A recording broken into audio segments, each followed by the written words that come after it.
We're here today to draw attention to the continuing problem that we have, not just in Houston and in the state of Texas, but around the country with, first of all, the killing of young African-American males by law enforcement officials.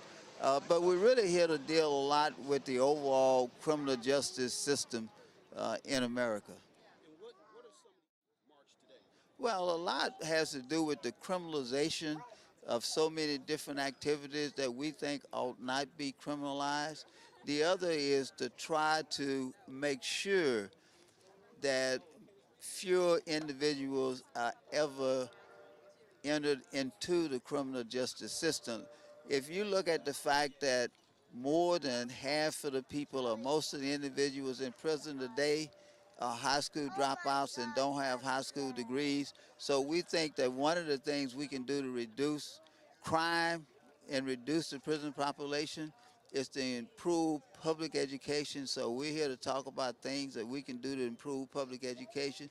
The other thing is that half of the people in prison now are there for some drug charges, most of them minor drug charges.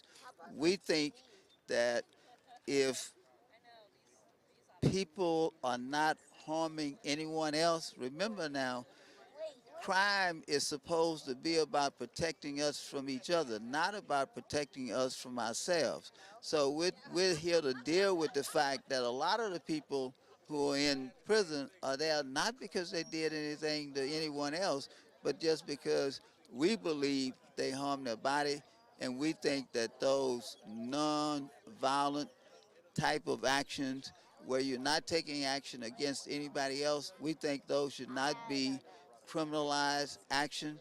And then third, if you look at what's happening in our schools, in our public schools, where we criminalize so many what I call normal childhood activities. You know, every little boy that I knew when I was growing up, we all had scuffles in school. We shouldn't have had we shouldn't have been charged with a crime. At least we wasn't. If every time I had a fight, I had to be put in handcuffs and led to a police officer, I probably would have a criminal record today. Truancy, it doesn't make any sense to criminalize the act of truancy. Yes, kids ought to go to school. There ought to be some penalty. We ought to do everything that we can to make sure that we get our kids in school.